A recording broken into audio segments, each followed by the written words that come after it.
Welcome to your channel Learn with Smart by Disha. In the previous videos we had learned something or the other related to seeds. So in today's video we are also going to learn something about related to seed, that is seed germination. Well, you know that life of a plant begins from a tiny seed, and also you all remember that a seed is the part of a plant which can grow into a new plant, and again the tiny little seed is also protected by an outer covering called a seed coat, and the seed also contains a small baby plant called an embryo that later grows onto a new plant. Now you all have learned what is a seed, and also I have mentioned what are the parts of a seed. This was a little revision. So let's learn what are the conditions necessary for a seed to grow. Now the seed will simply not grow, means it also needs some conditions to grow, right?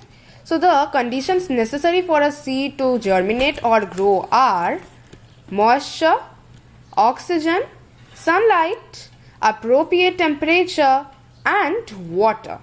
So these conditions are very necessary for a seed to germinate, and the seed can grow well in these conditions. Now as we are talking about the word germinate, now let's talk about germination. Now the process by which the dormant or inactive embryo inside the seed becomes active and starts to grow into a new plant is called germination. So you see, the seed has an embryo, as we had learned. So this embryo it's present in the seed, and this is very sleepy, it's inactive, it doesn't does any work, only absorbs the water, nutrients and food present in the seed from the cotyledons. Now as it does this work, it just is inactive and just it's like lazy, it just eats and absorbs it. But when the inactive and dormant embryo, which was not doing any work, suddenly gets active and then starts to slowly starts to grow into a new plant, is called germination. Means the embryo was first lazy, inactive, right now it suddenly, when it becomes active and then starts the process of germination, it starts to grow into a new plant, it is known as germination. Or in simple words, germination is the process of seeds developing into new plants. Okay, now you see, during germination the seed absorbs water and swells up, and the seed coat becomes soft and bursts open. Now you see, the seeds, as they do during germination process, the seed absorbs water from the ground, and as it absorbs the water, it slowly starts swelling up. Swelling up means it slowly starts to get a little thicker. Okay, and as due to the presence of the water, the seed coat also starts to become soft, and then after some time, when it becomes very softer, then it bursts open, means the seed coat bursts open and gets off from the seed. So this radicle present inside again the seed grows downwards and becomes the primary root. You see, the radicle present, as I had told you in the previous videos, that the radicle present starts to become the primary root, and the plumule grows upwards and becomes the primary shoot, the part of the plant. Okay, now we are going to learn about the types of germination. Now you see, the germination is also of some types. So germination can be of two types. What is epigeal germination? Second is hypogeal germination. Epigeal germination. Epigeal germination implies that the cotyledons are pushed above the ground. You see, the word epi means above. So this epigeal germination implies that the cotyledons present start to grow above the ground. Okay, means the cotyledons that are present is slowly starts to go above the ground, and later it produces seedlings that we will learn later.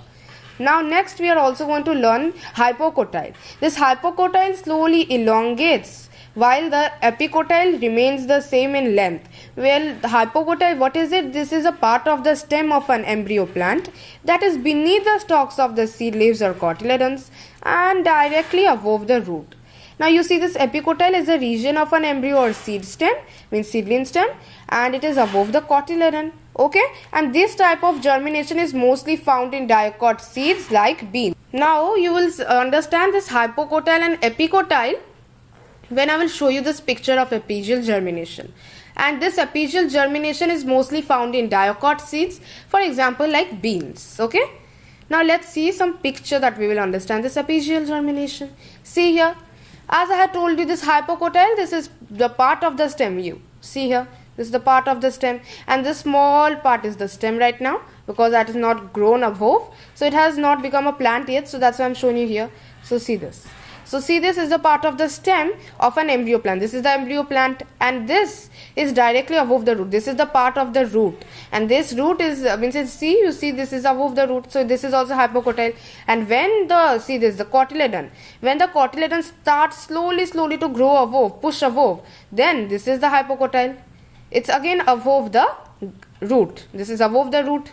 So clear. And epicotyl, it is the region of an embryo or seedling stem above the cotyledon. You see, this is the cotyledon. This, when the cotyledon slowly starts ripping off and it will fall off, then you will see this seedlings will grow. So it is above this cotyledon but below the seedling. Okay, and this is the cotyledon and which is producing seedling. So clear what is epigeal germination. Now let's learn about hypogeal germination. Okay, hypogeal germination implies that the cotyledon stay below the ground. So this hypogeal germination, which you see the word hypo means below. So the hypogeal germination also means that the cotyledons are there, present there, they will stay below the ground. Now, a hypogeal germination is a form of seed germination that occurs mainly for both monocot and dioicot seeds. And the cotyledons stay inside the soil due to quicker growth and development in the hypocotyl's length. Now you see, here you see what is it written. This is its hypogeal, means this hypogeal germination is there. This is the form of seed germination that occurs both in monocot and dioicot seeds. Not in one monocot or either dioicot is not there. It's present both. And these cotyledons that are present, they stay inside the soil, and they stay inside the soil due to quicker growth, means their growth grows quicker, and the development in the hypocotyl's length. So the hypocotyl also grows little, means it starts to get little thick. So due to that also the cotyledons stay inside the soil, not grow up like epigeal germination. And this word epigeal means hypogeal germination is derived from an ancient Greek word. Namely, means now I'm not going to tell you the name, but this has been derived from an ancient Greek word, and this means below ground, as I had told you. And now we will take some examples of hypogeal germination, and some examples are like monocot seed like wheat, maize and rice, and for dioicot seeds like pea and gram. Again, let's see the picture. See here.